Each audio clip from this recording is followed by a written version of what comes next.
तर असे बरेच प्रकारचे आजार आहेत, जिथे आपल्याला आयुष्यभर गोळ्या घ्यायला लागतात किंवा मग जो माणूस आजारी आहे किंवा आजारी सारखा-सारखा पडतोय, त्याची काळजी कोणाला तरी घ्यायला लागते आणि मग जो माणूस काळजी घेणार आहे, त्याला स्वतःचा वेळ वेगळा काढून त्याची काळजी घ्यायला लागते. मग गोळ्या न घ्यायला लागता सुद्धा आपण हे रोग कसे आटोक्यात ठेवू शकतो किंवा रोग होणारच नाही म्हणून काय करू शकतो? मग नंतर ह्या अ, रोगांसाठी सगळ्यात मोठं आणि आवश्यक म्हणजे तुमची व्यसनं बंद झाली पाहिजेत.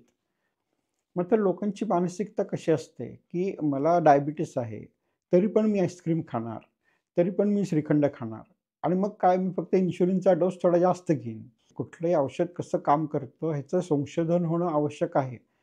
पण गंमत अशी आहे, की खाणं-पिणं सुधारून पण औषधं शिवाय आजार बरे होतात, हे करण्यासाठी कुणीच पैसा टाकत नाही.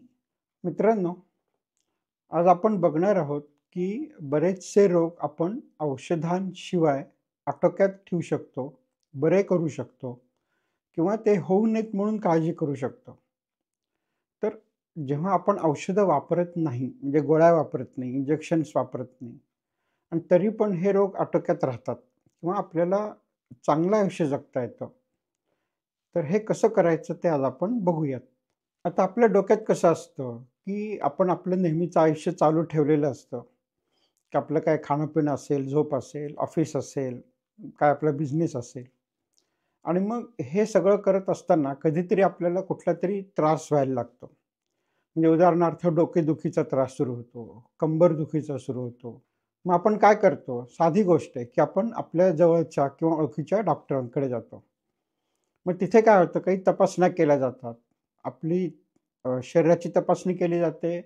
मग काय एक्स-रे काढायचा असेल, सीटी स्कॅन करायचा असेल, एम-आर-आय करायचा असेल, अशा काही त्यांना ज्या काही आवश्यक वाटतील त्या तपासण्या केल्या जातात.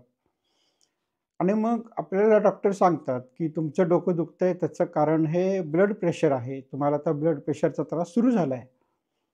मग त्या क्षणी आपण असे जरा चपापतो, की "अरे बापरे! आता आता काय करायचं?" मग डॉक्टर आपल्याला काही गोळ्या लिहून देतात. म्हणतात, "आता ह्या गोळ्या तुम्ही आयुष्यभर घ्या." म्हणजे घ्यायला लागतात त्या. आणि असे बऱ्याच प्रकारचे रोग आहेत, जिथं आपल्याला आयुष्यभर गोळ्या घ्यायला लागतात. मग त्यात महत्त्वाचे म्हणजे डायबिटीस आहे, ब्लड प्रेशर आहे. नंतर बरेचसे कातडीचे रोग आहेत, ज्यांना कंटिन्युअस मलम लावणे किंवा गोळ्या घेणे हे चालूच ठेवायला लागतं आयुष्यभर किंवा एक 10 वर्ष, 20 वर्ष चालू राहतात हे रोग. नंतर बद्धकोष्ठतेचा त्रास असेल किंवा हार्टचा म्हणजे कार्डियाक फेल्युअर ज्याला आपण म्हणतो, ज्याच्यात पायात सूज येते तसे आजार असतील किंवा मग हार्ट अटॅकसारखे आजार असतील. तर असे बरेच प्रकारचे आजार आहेत, जिथे आपल्याला आयुष्यभर गोळ्या घ्यायला लागतात. आता ह्याच्यामध्ये कसं असतं, की ह्या ह्या सिस्टमचे किंवा ह्या प्रकारचे प्रॉब्लेम्स काय आहेत? अडचणी काय येतात ह्याच्यामध्ये? तर सगळ्यात मोठी पहिली अडचण म्हणजे पैसे, की ह्या ज्या गोळ्या आहेत, त्या चालू ठेवण्यासाठी, ज्या तपासण्या लागतात त्या करण्यासाठी, जे आपल्याला हॉस्पिटलमध्ये जाऊन डॉक्टरांना दाखवायला लागतं त्याच्यासाठी खूप मोठ्या प्रमाणात पैसे लागतात. आता एखाद्या माणसाचं उत्पन्न जे आहे, त्यातला तो किती टक्के भाग हा त्याच्या आरोग्यासाठी किंवा त्याच्या गोळ्यांसाठी हॉस्पिटलच्या व्हिजिटसाठी देऊ शकतो. तर आपण असं साधारण समजूया की एक 10% 10% पर्यंतचा भाग हा म्हणजे 10% पैसे हे त्याच्यासाठी वापरले तर कदाचित चालू शकेल. म्हणजे बऱ्याच जणांकडे तेवढेही पैसे नसतात किंवा 10% किंवा 5% सुद्धा स्पेअर मनी म्हणजे ते खर्च केले तरी बाकीच्यांवरती परिणाम होणार नाही. एवढे नसतात. तरी पण आपण असं गृहीत धरून चालू, की एक 10% ह्यात ह्या सिस्टममध्ये प्रॉब्लेम काय येतात, की ह्याला एकतर पैसे खूप लागतात. आयुष्यभर आपण दर महिन्याला काही ठराविक खर्च ह्याच्यासाठी करायला लागतो. मग आपले जे आजार आहेत, त्याच्यामुळे मग पुढे कॉम्प्लिकेशन्स होतात. म्हणजे उदाहरणार्थ आपल्याला जर ब्लड प्रेशरचा त्रास असेल, तर मग किडनी फेल होऊ शकते, स्ट्रोक बसू शकतो, हार्ट अटॅक येऊ शकतो. तर अशा प्रकारची जी कॉम्प्लिकेशन्स आहेत, त्याच्यासाठी मग आपल्याला वारंवार तपासण्या करायला लागतात. वारंवार हॉस्पिटलमध्ये जायला लागतं आणि मग काय होतं, की हे अशा प्रकारचे जे रोग आहेत, त्याच्यामुळे आपल्या काही-काही सिस्टम्स किंवा ऑर्गन्स म्हणजे लिव्हर असेल, किडनी असेल, ब्रेन असेल, हे हळू फेल व्हायच्या मागे लागतात. म्हणजे ते काही लगेच होत नाही, पण 5 वर्षांनी, 10 वर्षांनी म्हणजे हळू ते झिजत जातात थोडक्यामध्ये. म्हणजे हे सगळा जो कार्यक्रम आहे, त्यात म्हणजे तुमचे पैसे जातायत, तुमचा वेळ जातोय, तुम्हाला त्रास होतोय, तुमचे ऑर्गन हळू डॅमेज होत जातायत. हे सारखं कंटिन्यू सुरू राहतं. आणि मग होतं काय, की आयुष्य एकंदरीत असं कर्दवून जातं. म्हणजे आयुष्य त्रासदायक होऊन जातं. मग घरात भांडणं वाढतात, कारण मग पैसे कमी पडायला लागतात किंवा मग जो माणूस आजारी आहे किंवा आजारी सारखा पडतोय, त्याची काळजी कोणाला तरी घ्यायला लागते. आणि मग जो माणूस काळजी घेणार आहे, त्याला स्वतःचा वेळ वेगळा काढून त्याची काळजी घ्यायला लागते. आणि मग आता होतंय काय, की अशी काळजी घेणारी माणसं ही बऱ्याच ठिकाणी मिळतच नाहीयेत. म्हणजे समजा आजी-आजोबा फक्त राहत असतील, त्यांची मुलं त्यांच्यावर राहत नसतील, तर मग त्यांची काळजी घ्यायला कुणी नाहीये. म्हणजे अशा प्रकारचे जे प्रॉब्लेम आहेत, म्हणजे नवरा-बायको दोघंही नोकरी करत असतील आणि मुलगा आजारी पडला किंवा आई-वडील आजारी पडले, तर मग त्यांच्याकडे बघायला घरात कोणी नाहीये. अशा प्रकारचे प्रॉब्लेम्स वाढत चाललेत. मग ह्याच्यामध्ये कसं असतं, की जेव्हा आपल्याला एखाद्या प्रकारचा आजार होतो आणि त्याच्यात जे डॅमेज किंवा जे इजा होती एखाद्या ऑर्गनला किंवा एखाद्या भागाला, तर ती 2 प्रकारची असते.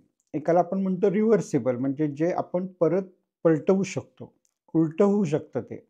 म्हणजे उदाहरणार्थ मी जाड झालो, माझं वजन 4-5 किलोनी वाढलं आणि मग मी काही व्यायाम केला किंवा माझं खाणं-पिणं सुधारलं, तर ते वजन कमी होतं. म्हणजे हे झालं रिव्हर्सिबल म्हणजे जे काही आजार झालाय तो उलटा झाला, परत आला. परंतु जर काही प्रकारचं डॅमेज झालं म्हणजे मला हार्ट अटॅक आला आणि हार्टचा म्हणजे माझ्या हृदयाचा काही भाग मृत पावला किंवा माझ्या किडनी हळू फेल होत गेली. तर मग अशा प्रकारचे जे प्रॉब्लेम्स असतात किंवा स्ट्रोक बसला, स्ट्रोक बसल्यावर मेंदूचा काही भाग मरून जातो. म्हणजे बाद होतो, कामातनं जातो. तर मग अशा प्रकारचे जे प्रॉब्लेम आहेत त्याला आपण इरिव्हर्सिबल म्हणजे जे परत येत नाहीत किंवा येऊ शकत नाहीत. म्हणजे एकदा किडनी फेल गेली, की गेली. मग ती परत नाही मिळत आपल्याला. एकदा हार्ट अटॅक आला आणि हृदयाचा काही भाग डॅमेज झाला, की तो मग परत नाही मिळत आपल्याला. म्हणजे हे जे इरिव्हर्सिबल डॅमेज आहे, तिथपर्यंत आपण गेलं नाही पाहिजे. परंतु जर आपल्याला हे क्रॉनिक म्हणजे लांबवर चालणारे आजार कंटिन्युअस चालू राहत असतील, तर मग हळू आपल्याला इरिव्हर्सिबल डॅमेज होत जातं आपल्या शरीरामध्ये आणि मग त्याच्यामुळे प्रॉब्लेम्स वाढत जातात. मग ह्या आजारांमुळे आपल्या आयुष्यात बऱ्याच मर्यादा येतात. म्हणजे उदाहरणार्थ एखाद्याला डायबिटीस असेल, तर त्याला कसं असतं, की त्या पर्टिक्युलर वेळेला त्याला जेवण मिळणं आवश्यक असतं. मग जर जेवण मिळणार नाही असा भाग असेल, तर मग त्याला प्रवासावरती बंधनं येतात किंवा कुठल्या ॲक्टिव्हिटीमध्ये भाग घेण्यावर बंधनं येतात. म्हणजे मग काय होतं, की तुमच्या खाण्यापिण्यावर बंधनं येतात. तुम्ही फार गोष्टी करू शकत नाही आणि मग एकंदरीत आयुष्य असं हळू उतरणीला लागायला लागतं. आणि ह्या सगळ्या प्रकारात गंमत अशी आहे, की ही जी औषधं वापरली जातात, म्हणजे ब्लड प्रेशरची औषधं, डायबिटीसची औषधं, तर ही औषधं तुमचे रोग बरे करत नाही. ते फक्त कंट्रोलमध्ये ठेवतात. म्हणजे आटोक्यात ठेवण्याचं काम केलं जातं, पण ॲक्चुअल फायदा नाही होत. म्हणजे ब्लड प्रेशर समजा तुम्ही गोळ्या बंद केल्या एखाद्या महिन्यात, तर मग ब्लड प्रेशर पुन्हा वाढतं. पण ब्लड प्रेशर ज्या कारणांमुळं झालेलं आहे, त्या कारणांवरती ह्या गोळ्यांचा परिणाम होत नाही. म्हणजे आपण कसं एक प्रकारचं सापळात अडकल्यासारखे होतो त्याच्या, की ह्या गोळ्या घेत राहा, नाहीतर तुमचा त्रास खूपच वाढेल. अशा या प्रकारात जातो आपण. आणि बघितलं आपण, की बऱ्याच जणांकडे त्यासाठी पैसे नसतात, की मग त्यांना फक्त सरकारी हॉस्पिटलमध्ये शिल्लक राहतो उपाय. आणि जर आपण सरकारी हॉस्पिटलमध्ये जाऊन कधीही एक चक्कर मारा तुम्ही, की एवढ्या मोठ्या प्रमाणात तिथं गर्दी असते, की तुम्हाला फक्त केस पेपर काढून डॉक्टरपर्यंत पोहोचण्यासाठी सुद्धा 3-3 तास लागतात. म्हणजे विचार करा, की ह्या रोगांमुळे आपलं आयुष्य किती त्रासदायक होऊन जातं. मग गोळ्या न घ्यायला लागता सुद्धा आपण हे रोग कसे आटोक्यात ठेवू शकतो किंवा रोग होणारच नाही म्हणून काय करू शकतो? तर त्याच्यामध्ये त्याला आपण म्हणतो नॉन फार्माकॉलॉजिकल इंटरव्हेन्शन म्हणजे औषधं, गोळ्या न वापरता सुद्धा आपण अशा काही गोष्टी करायच्या ज्याच्यामुळे आपल्याला रोग होणार नाहीत. झाले तर ते आटोक्यात राहतील आणि ते उलटे जातील किंवा ते बरे होतील. मग त्यात काय येतं, की त्याच्यात सगळ्यात मोठं आहे ते खाणं-पिणं, की तुमचं खाणं जर तुम्ही व्यवस्थित ठेवलेलं असेल, तर तुम्हाला खूप रोग होत नाहीत. म्हणजे तुम्हाला मग बद्धकोष्ठता होत नाही, तुम्हाला डायबिटीज होत नाही, तुमचं ब्लड प्रेशर वाढत नाही, तुमची किडनी डॅमेज होत नाही, तुम्हाला स्ट्रोक बसत नाही. हे सगळं होण्यासाठी तुमचं खाणं-पिणं चांगलं असणं आवश्यक आहे. तुमची झोप चांगली असणं आवश्यक आहे. तुम्ही रोज व्यवस्थित रेग्युलर व्यायाम करणं आवश्यक आहे. आणि मग ह्या प्रकारची आपण लाईफस्टाईल किंवा आपली जीवनपद्धती जेव्हा ठरवतो, तेव्हा त्याचे फायदे आपल्याला काय होतात? पहिली गोष्ट म्हणजे त्याला पैसे लागत नाहीत किंवा खूप कमी पैसे लागतात. दुसरं म्हणजे तुम्हाला सारखं डॉक्टरांकडे जायला लागत नाही. तुम्ही आजारी पडत नाही. तुम्ही प्रवास करण्यावरती किंवा कुठे जाण्यावरती तुमच्यावर बंधनं येत नाही. तुमचं कौटुंबिक आयुष्य सुखी राहतं. तुमच्या घरात किरकिर राहत नाही. तुमच्याकडे बघण्यासाठी तुम्हाला वेगळा माणूस लागत नाही किंवा ठेवायला लागत नाही. नंतर तुमचे जे शरीर आहे किंवा त्याचे वेगवेगळे अवयव आहेत, म्हणजे लिव्हर असेल, किडनी असेल, ब्रेन असेल, हे सगळे चांगल्या स्थितीमध्ये राहतात. त्याच्यामुळे सारखे त्याच्या तपासण्यावर पैसे घालायला लागत नाही. त्याच्या ऑपरेशनवर पैसे घालायला लागत नाहीत. म्हणजे ह्या प्रकारचे इतके फायदे आहेत, की पण ह्याचा आपण विचारच करत नाही. कारण आपल्या डोक्यात कसं असतं, की एखादा आजार झाला म्हणजे डॉक्टरांकडे जायचं, गोळ्या घ्यायच्या आणि गोळ्या सुरू झाल्या, की त्या आयुष्यभर घ्यायच्या. पण ह्या चौकटीतून जर बाहेर येऊन आपण थोडा विचार करायला लागलो, तर आपल्याला असं लक्षात येईल, की आपण आपली जीवनपद्धती बदलली. ह्याला लाईफस्टाईल डिसीजेस म्हणतात. तर ह्याच्यातनं आपण ह्या सगळ्या कटकटीतनं आणि ह्या चक्रातून, ह्या सापळ्यातून बाहेर पडू शकतो आणि व्यवस्थित बाहेर पडू शकतो. आता ह्यात काही गोष्टी कशा आहेत, समजा मला आता ब्लड प्रेशरचा त्रास सुरू आहे, मी गोळ्या घेतोय आणि मग मी योगासनं सुरू केली किंवा माझं मीठ खाणं कमी केलं. जंक फूड म्हणजे पिझ्झा किंवा ब्रेड किंवा असे पदार्थ खाणं बंद केलं. तर मग हे माझ्या गोळ्या कधी बंद होणार? तर ते लगेच बंद होत नाहीत. हा एक मुख्य उद्देश आहे, की गंमत कशी असते, बऱ्याच जणांना असं वाटतं, की मी आता माझी लाईफस्टाईल सुधारली, की माझ्या गोळ्या लगेच बंद झाल्या पाहिजेत. तर तसं होत नाही. तसं करूही नये.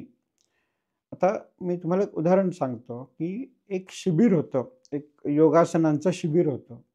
त्या शिबिरात एक माणूस योगासनं शिकायला म्हणून गेला आणि तो शिकला बऱ्यापैकी. त्यांनी सुरू केलं आणि त्याला असं वाटलं, की ठीक आहे, आता आपण योगासनं करतोय, आपल्याला औषधांची काही गरज नाही, आपण बंद करून टाकू. त्यांनी त्याची ब्लड प्रेशरची औषधं बंद केली आणि त्याला स्ट्रोक बसला. कारण होतं कसं, की हे जेव्हा आपण जीवनपद्धती सुधारतो किंवा बदलतो, तर एकतर ती लगेच बदलत नाही, त्याला वेळ लागतो. आणि दुसरं म्हणजे बदलल्यानंतर सुद्धा आपला रोग आटोक्यात येण्यासाठी, तो रिव्हर्ट होण्यासाठी साधारण 6 महिने ते वर्ष, 2 वर्ष जाऊ शकतात.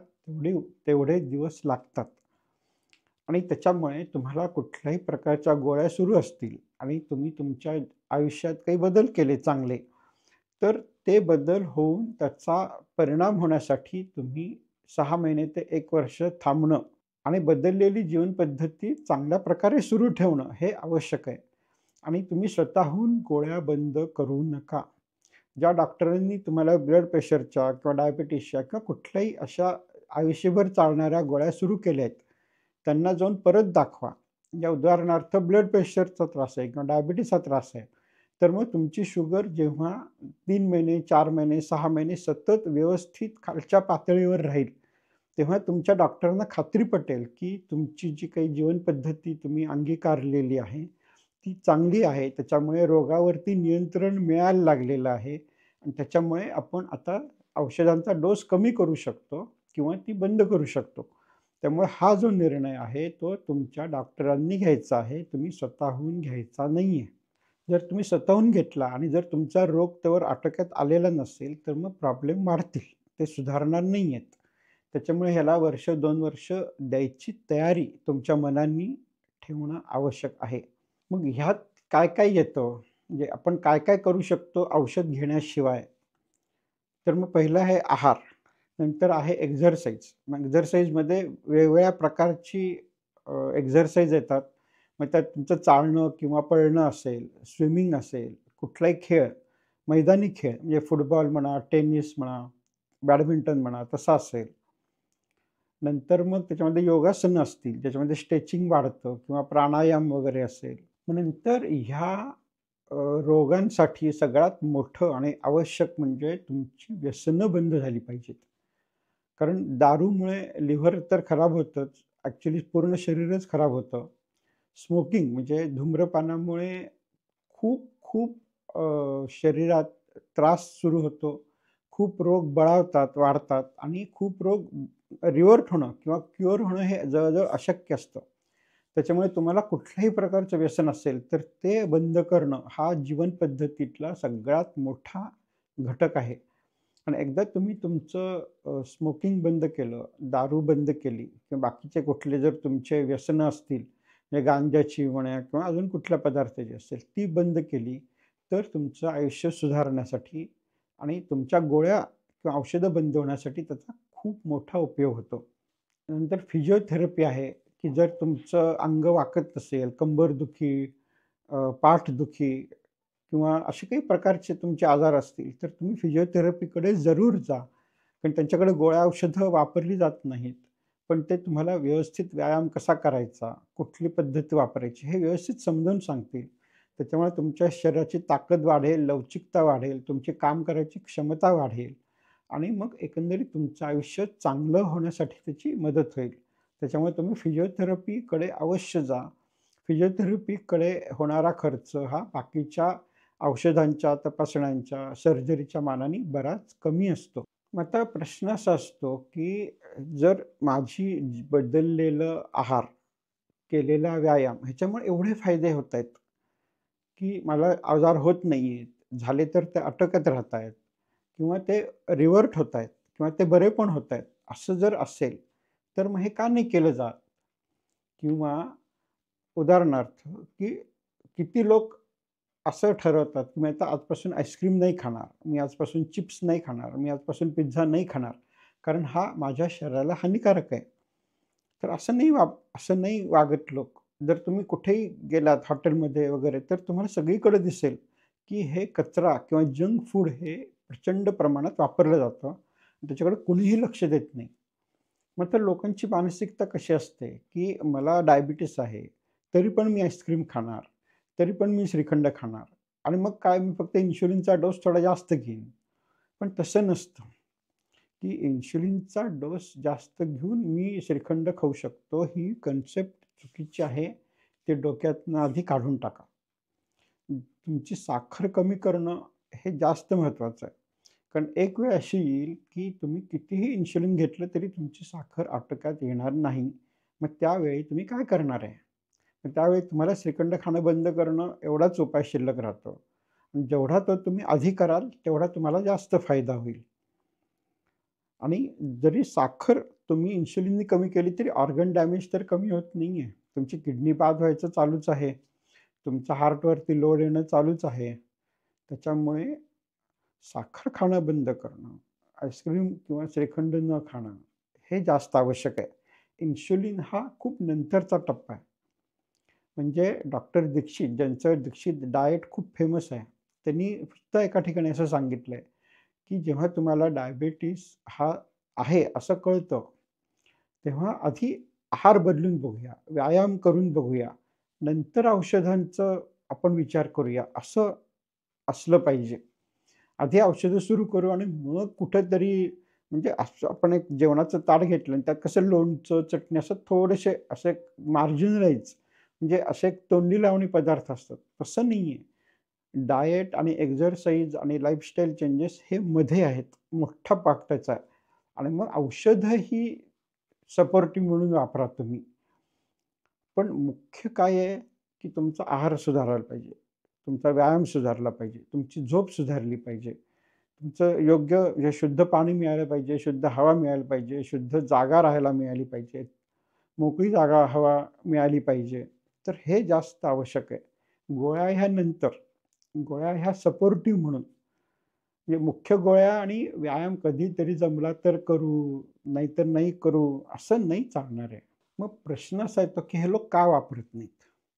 तर बऱ्याच जणांच्या डोक्यात कसं असतं, की आजारी पडला म्हणजे डॉक्टर आणि डॉक्टर म्हणजे गोळ्या. हे जे इक्वेशन, समीकरण आहे, ते डोक्यातनं कुठेतरी बदलणं आवश्यक आहे.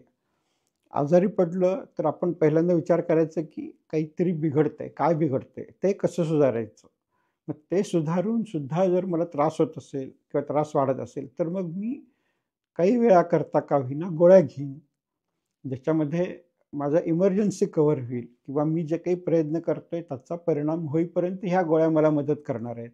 पण एकदा मी व्यवस्थित जीवनपद्धती सुधारली, की मग ह्या गोळ्या मला हळू बंद करायच्या आहेत. हा जो अप्रोच आहे, हा जास्त आवश्यक आहे. नंतर बऱ्याच वेळा कसं असतं, की डॉक्टर जी ट्रीटमेंट ठरवतात, एव्हिडन्स बेस्ड मेडिसिन असा एक प्रकार आहे. म्हणजे ज्याचा एव्हिडन्स म्हणजे जे काम करतंय असं सिद्ध झालेलं आहे. म्हणजे होतं कसं, की टेक्स्टबुक म्हणजे डॉक्टर जी वापरतात ती पुस्तकं किंवा जर्नल्स म्हणजे मासिकं असतात, मॅगझिन्स असतात त्यांची. त्याच्यामध्ये विविध प्रकारचं संशोधन छापून येतं. तर ह्या ज्या संशोधनामध्ये जे छापलं जातं किंवा टेक्स्टबुकमध्ये जे छापलं जातं, त्याच्यामध्ये सुद्धा कसं असतं, की ब्लड प्रेशर झालं म्हणजे मग तुम्ही ही औषधं द्या आणि मग त्याच्यानंतर खाली एक छोटासा पॅराग्राफ असतो, की तुम्ही तुमचा आहार सुधारला, तुमचं मीठ कमी केलं, तर फायदा होतो. एवढंच लिहिलेलं असतं. असं नाही होत, की ब्लड प्रेशर झालंय म्हणजे आधी तुमचं आयुष्य बदला आणि मग थोड्या गोळ्या घ्या, असं होत नाही. त्याच्यामागे बरीच कारणं आहेत. त्यात मुख्य कारणं कसं आहेत, की ज्या कंपन्या औषधं बनवतात, त्यांची औषधं खपण्यासाठी त्यांना हे आवश्यक आहे, की हे त्यांना प्रूव्ह करायला लागतं, की ही औषधं काम करतायत. मग ते प्रूव्ह करण्यासाठी त्या कंपन्या खूप मोठ्या प्रमाणात पैसा ओतून हे जर्नल्समध्ये आर्टिकल तयार करतात. तर चुकीचं नाहीये, हे करायला पाहिजे, हे करणं आवश्यक आहे. कुठलंही औषध कसं काम करतं ह्याचं संशोधन होणं आवश्यक आहे. पण गंमत अशी आहे, की खाणं-पिणं सुधारून पण औषधं शिवाय आजार बरे होतात, हे करण्यासाठी कुणीच पैसा टाकत नाही. कारण त्यात पैसा नाहीये. म्हणजे तुमचा जो औषधांवरती पैसा वाचतोय, त्याच्यामुळे कंपन्यांना पैसा मिळत नाहीये आणि मग जर कंपन्यांना पैसा मिळत नसेल, तर कंपन्या ह्या अ, फक्त आहारावरती तुमचा आम्ही रोग बरा करू शकतो, ह्याच्यात संशोधन करत नाहीत. करायचं त्यांना कारण पडत नाही. ते करण्याचं कारणच नाही मुळात. त्याच्यामुळे होतं काय, की पुस्तकांमध्ये म्हणजे टेक्स्टबुक्समध्ये आणि जर्नल्समध्ये औषधांशिवाय आपण रोग बरे करू शकतो, ह्याच्यावरती संशोधन फार तुरळक असतं. आणि त्याच्यामुळे खूप डॉक्टरांच्या पण डोक्यात असं असतं, की आजार म्हणजे औषध. आणि मग गंमत अशी आहे, की हे औषधं लोक 20-20, 30-30 वर्ष घेऊन सुद्धा परिणाम होत नाहीये. औषधं कमी होत नाहीयेत, औषधं थांबत नाहीयेत. म्हणजे आपण कुठेतरी असा विचार करायला पाहिजे, की आपण औषधांशिवाय रोग कसे बरे करू शकतो. आणि जेव्हा ह्याच्यावरचं संशोधन वाढेल, ह्याच्यावरची संशोधनं ही टेक्स्टबुक्समध्ये आणि जर्नल्समध्ये मोठ्या प्रमाणात यायला लागतील. तेव्हा ही मानसिकता बदलेल, पण त्याच्यासाठी कोणी पैसा टाकत नाही. आणि म्हणून मग आपल्याला असं वाटतं, की आजार म्हणजे हॉस्पिटल, हॉस्पिटल म्हणजे औषधं. त्याच्यामुळे ह्याच्यातून आपण थोडं बाहेर पडणं आवश्यक आहे. म्हणजे जर तुम्ही आजारी पडलाच नाही किंवा तुमच्या गोळ्या बंद झाल्या, तर तुमच्या फार्मसीच्या कंपन्यांना पैसे मिळणार नाहीत किंवा तुम्हाला तपासण्या करण्यासाठी गरज पडणार नाही. त्याच्यामुळे ज्या कंपन्या तपासण्याची यंत्र बनवतात, त्यांना पैसा मिळणार नाही. म्हणजे कसं आहे माहिती आहे का, की खूप मोठी इंडस्ट्री तुम्ही आजारी पडण्यावरती जगतीये. आणि जर तुम्ही आजारी पडणं तुमचं कमी झालं, तर ह्या इंडस्ट्रीला प्रॉफिट होत नाही. त्यांच्याकडे पैसे मिळत नाहीत. म्हणजे साधा विचार करा तुम्ही, की जर 70 वर्षाचा माणूस दिवसातनं 5 गोळ्या खातोय, कमीत कमी 5 गोळ्या खातोय आणि त्याला वर्षातनं एक 4 तपासण्या, 1-2 ऑपरेशन्स करायला लागते. तर हे जे सगळे लाखो रुपये त्या सिस्टममध्ये जातायत, ते तुम्ही वाचवायला पाहिजेत ना. आणि म्हणून मग आपल्याला म्हणजे औषधांशिवाय आपण रोग आटोक्यात ठेवू शकतो किंवा बरे करू शकतो, ह्याच्यावरती कोणी पैसा घालायला तयार नाहीये. हा सगळ्यात मोठा प्रॉब्लेम आहे ह्या सिस्टमचा. त्याच्यामुळे पेशंटनीच विचार करायला पाहिजे, की मी माझे पैसे कसे वाचवू शकतो आणि माझं आरोग्य कसं सुधारू शकतो. नंतर ह्यात सगळ्यात मोठी अडचण काय आहे? ह्या औषधांशिवाय रोग बऱ्या करण्याच्या पद्धतीमध्ये, की ह्याला एकतर वेळ लागतो. दुसरं म्हणजे पेशंटला खूप मोठ्या प्रमाणात समजावून सांगायला लागतं, की आता कसं असतं, की डॉक्टरांकडे एकतर वेळच नसतो, की तुम्ही कुठलीही एक डॉक्टरची खोली डोळ्यासमोर आणा, की ज्याच्यापुढे असे एक 20, 25, 30 पेशंटची रांग लागलेली आहे.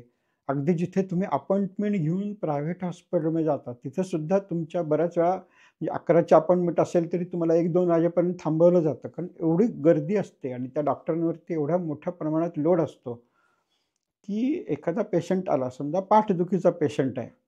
तर मग पाठदुखीसाठी मग त्याचं आहार सुधारलं पाहिजे. त्याला कॅल्शियमचं प्रमाण त्याच्या आहारात वाढलं पाहिजे. त्याच्या आहारात आयर्नचं प्रमाण वाढलं पाहिजे. मग त्या माणूस जाड असेल तर ते जाडी कमी करण्यासाठी त्याला व्यायाम करायला पाहिजे. जर त्याची पाठ दुखत असेल तर मग पाठ का दुखते ह्याचा विचार करून त्याला व्यवस्थित व्यायाम सांगितला पाहिजे.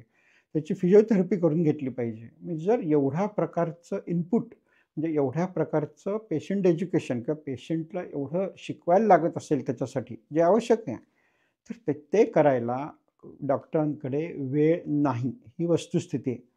आणि डॉक्टरांनी हे जर करायचं ठरवलं, तर ते दिवसातनं 50च्या ऐवजी फक्त 5 पेशंट बघू शकतील. आणि मग गंमत अशी होते, की मी फक्त म्हणजे डॉक्टर फक्त बोलतायत आणि पेशंटला हे सगळं समजावून सांगतायत. औषधं देत नाहीयेत. तर मग पेशंटला काय वाटतं, की मला त्यांनी औषधं पण दिली नाही, तपासण्या पण केल्या नाही, तर मी पैसे कशाचे देऊ?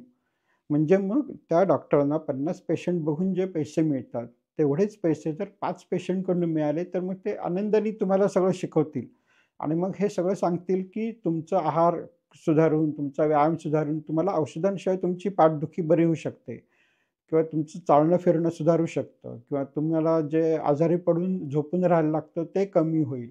म्हणजे तुमचं आयुष्य सुधारणार आहे. तुम्हाला गोळ्या तपासण्या लागणार नाहीयेत. पण हे करायला माणसं कुठे आहेत? पण डॉक्टरांकडे तर वेळ नाहीये, सायकियाट्रिस्टकडे वेळ नाहीये, सायकोलॉजिस्टकडे वेळ नाहीये. मग ह्याच्यासाठी समजावून सांगायला लागतं, आहार समजावून सांगायला लागतो, व्यायाम समजावून सांगायला लागतो. पण नुसतं समजावून सांगून चालत नाही. म्हणजे त्यांना म्हटलं, "साखर खाऊ नका." तर आ पटकन ऐकलं जात नाही. म्हणजे ते ऐकायला, समजायला, पटायला वेळ लागतो. बदलायला वेळ लागतो. आता उदाहरणार्थ डी-अडिक्शन सेंटर्स म्हणून असतात. म्हणजे जिथं व्यसनमुक्ती केंद्र म्हणजे जिथं व्यसनं म्हणजे दारूचं व्यसन म्हणा, सिगारेटचं व्यसन म्हणा, हे बंद करण्यासाठी प्रयत्न केले जातात. मग तिथं जर तुम्ही तिथल्या डॉक्टरांना विचारलं, की तुमचे काय अनुभव आहेत? तर ते तुम्हाला त्यांना किती त्रास होतो एखाद्या माणसाची दारू सोडवण्यासाठी किंवा सिगारेट सोडवण्यासाठी, की वर्ष-वर्ष जातात. त्यांना कितीतरी सेशन घ्यायला लागतात आणि मग कुठेतरी त्या पेशंटला पटतं, कळतं. तो थोडा बदलतो आणि मग बदलल्यानंतर त्याचा परिणाम व्हायला पुढे पुन्हा 1 वर्षभर जातं. म्हणजे हे जे एखाद्या माणसाच्या खनपट्टीला बसून त्याच्याकडनं करवून घेणं आहे, हे होत नाही आणि सेम म्हणजे मी म्हटलं साखर खाऊ नका, मी म्हटलं व्यायाम करा. गोष्टी सोप्या आहेत, गोष्टी सांगायला साध्या आहेत आणि करायलाही फार अवघड नाही आहेत. परंतु हे पेशंटला पटणं, त्याच्या डोक्यात घुसणं, हे आवश्यक आहे आणि हे चांगलं आहे, हे त्याला कळणं. मग त्यांनी त्याच्यावरती प्रयत्न करणं. मग प्रयत्न करताना पण बऱ्याच वेळा अडचणी होतात. की साखर बंद केली आणि मी कुठं पाहुण्याकडे गेलो तर तो आग्रह करतो, की "खा 2 जिलब्या." मग खायला लागतात किंवा खाल्ल्या जातात. म्हणजे असे पिटफॉल्स म्हणजे रिलॅप्स ज्याला म्हणतो आपण, की मी ठरवलं रोज व्यायाम करणार. मग एका दिवशी थंडीच पडली, एका दिवशी ऑफिसमध्येच काम लागलं, एका दिवशी पोरगंच आजारी आहे. म्हणजे मग काहीतरी करून ते व्यायाम होत नाही. म्हणजे अशा इतक्या अडचणी असतात ह्या पद्धतीमध्ये. परंतु जर तुम्ही व्यवस्थित शिकून घेतलं, व्यवस्थित जर असं ठरवून केलं, की ओके मी व्यायाम करणारच. म्हणजे आठवड्यातून 4-5 दिवस तरी माझा व्यायाम व्हायला पाहिजे. म्हणजे एवढी जर तुमची मनाची तयारी असेल, तर तुम्हाला ह्यातनं फायदा नक्की आहे. परंतु हे होत नाही, हा प्रॉब्लेम आहे. मग त्याच्यापेक्षा लोक काय म्हणतात, की हे कुणी करायचं एवढं सगळं? त्याच्यापेक्षा एक गोळी खा, विषय संपला. एक इंजेक्शन घ्या किंवा इन्शुलिनचा डोस 10 युनिटनी वाढवून घ्या, विषय संपला. पण आपण विषय तिथे संपवतो, ती आपली सोय म्हणून बघतो. पण विषय तिथे संपत नाही. आपलं शरीर पोखरणं सुरूच राहतं. आपले खर्च सुरूच राहतात. आपल्या औषधांचा खर्च, आपल्या तपासण्यांचे खर्च, आपल्या हॉस्पिटलचे खर्च सुरूच राहतात. मग तुम्ही विचार करा, की जर तुम्ही मनाचा निश्चय केला, समजून घेतलं व्यवस्थित, की काय पाहिजे, काय चाललंय, काय करायचंय, तर तुमचं हे सगळं वाचणार आहे. तुमचं आयुष्य सुधारणार आहे. पण त्याच्यासाठी मग वेळ कुणी द्यायचा? त्याच्यासाठी प्रयत्न कुणी करायचे? तर पेशंटनीच करणं आवश्यक आहे. डॉक्टर फार तर काय सांगेल, दारू पिऊ नका, सिगारेट ओढू नका, साखर खाऊ नका, चिप्स खाऊ नका. पण हे करायचंय कुणी? तो काय पेशंटला जेलमध्ये टाकू शकत नाही. तू दारू पितो म्हणून मी तुला जेलमध्ये टाकतो, असं नाही करता येत. किंवा त्याला बांधून ठेवता येत नाही. त्याच्यामुळे पेशंटनी जर स्वतः ठरवलं, की मी बदलणार आहे, माझं आयुष्य मला सुधारायचं आहे, तर हे शक्य आहे. परंतु त्याच्यासाठी प्रयत्न करणं आणि ते प्रयत्न सतत चालू ठेवणं, ह्या गोष्टी फार महत्त्वाच्या आहेत. त्याच्यामुळे तुम्हाला असं लक्षात आलं असेल, की जीवनपद्धती सुधारणं, आपलं खाणं-पिणं सुधारणं, हे आपला रोग होऊ नये म्हणून झाले तर आटोक्यात ठेवण्यासाठी आणि काही दिवसांनी ते बरे करण्यासाठी आणि त्याच्या गोळ्या बंद करण्यासाठी हे सगळं आवश्यक आहे. आणि म्हणून मी हा माझा प्रोग्राम सुरू केलेला आहे. मी जे सुरू केलंय त्याचं नाव आहे करमरकर वेलनेस सेंटर. ज्याच्यामध्ये मी प्रत्येक पेशंटला त्याला लागणारा वेळ व्यवस्थित देऊन, व्यवस्थित समजावून सांगतो, की त्याचा आहार कसला असला पाहिजे, त्याचा व्यायाम कसा असला पाहिजे, त्याला काय रोग आहेत, ते कधी बरे होतील, कसे बरे होतील आणि त्याच्यामुळे मग जेव्हा तुम्ही हळू हे सगळं कराल, तर मी अगदी व्यवस्थित हात धरून शिकवतो. आणि जर तुम्हाला काही अडचण असेल, म्हणजे जर तुम्हाला काही आजार असतील, ज्याच्यावरती तुम्हाला गोळ्या सुरू आहेत, पण त्या बंद करायची इच्छा आहे, तुमचं आयुष्य सुधारण्याची इच्छा आहे, तर तुम्ही karmarkarwellness.com ह्या वेबसाईटवरती जा. तिथे कॉन्टॅक्ट फॉर्म आहे. त्याच्यात तुमची माहिती भरा आणि आपण ट्रीटमेंट सुरू करू शकतो. ज्याच्यामध्ये तुम्हाला तुमचं आयुष्य सुधारेल, तुमची जीवनपद्धती सुधारेल, तुमच्या गोळ्या कदाचित बंद होऊ शकतील किंवा कमी होऊ शकतील आणि तुमचं आयुष्य हे एकंदरीत चांगल्या मार्गाला लागेल आणि तुम्ही तुमच्या आयुष्याचा जास्त उपभोग घेऊ शकाल किंवा चांगल्या प्रकारे घालवू शकाल. तुम्हाला काय वाटतं? तुम्हाला काय अनुभव आहेत? हे कमेंट बॉक्समध्ये जरूर लिहा. धन्यवाद.